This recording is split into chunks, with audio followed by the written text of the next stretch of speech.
नहमदहु व नुसल्ली अला रसूलिल करीम, अम्मा बाद। मुफ्ती फजल हमदर्द साहब हैं, शिया के बड़े आलिम हैं। वो एक क्लिप में फरमाते हैं कि अहले बैत के नजदीक तरावीह बिदत है। जवाबन अर्ज है कि तरावी की रकत कितनी है, 20 है, 10 है, 8 है, इसमें तो इख्तलाफ है, लेकिन खुद तरावी बिदत हो अहले बैत के नजदीक ये सही नहीं है, क्योंकि हजरत अली रजी अल्लाह तआला अन्हु शियों के बड़े हैं और अहले बैत के बड़े हैं। उनका खुद का है कि अली रजी अल्लाह तआला अन्हु लोगों को हुक्म देते थे कि 20 रकात तरावी मस्जिद में पढ़ाएं। मैं पढ़ देता हूँ। इन अलियन अमर रजुलन युसल्ली बिहिम फी रमजान 20 रकातन मुसलमिन शहबा कम युसल्ली फी रमजान मिन रकातिन। हदीस का नंबर है 7681। अली रजी अल्लाह तआला लोगों को हुक्म देते थे कि 20 रकात पढ़ाएं।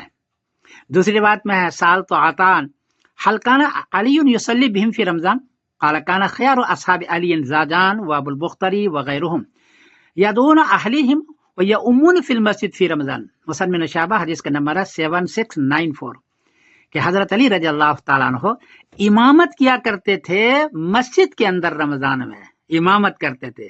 तो इमामत भी मस्जिद में करते थे, 20 रकात पढ़ाते थे, लोगों को हुक्म देते थे, तो यह बिदत कैसे हो गया? हजरत अली ने किया ना।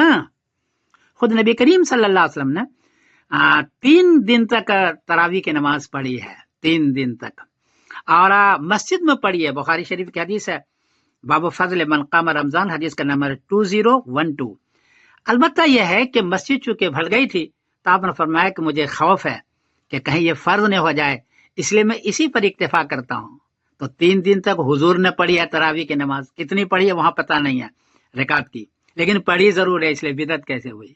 इसलिए हम लोग तो सुन्नी हैं और हजरत अली की बात पर अमल करते हैं। ये शिया हजरत हजरत अली की बात पर अमल नहीं करते और कहते हैं कि हम शिया हैं। ये सारे दलाइल मैंने दे दिया। आगे फजल हमदर्द का मैं क्लिप दे रहा हूँ, आप खुद सुनो और फैसला फरमाएं। ये आज मैं आपको तरावी के बारे में अहलुल बैत का मौक़िफ़ सुना रहा हूँ।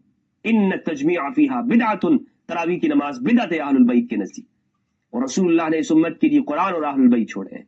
कुरान और अहलुल बैत यानी हमें हुक्म दिया गया कि कुरान में अपने हल तलाश करें उम्मत का और अहलुल बैत के पीछे चले। अहलुल बैत कहते हैं तरावी की जमात बिदअत है, तो मैं क्या करूं, मैं किसके पीछे चलूं?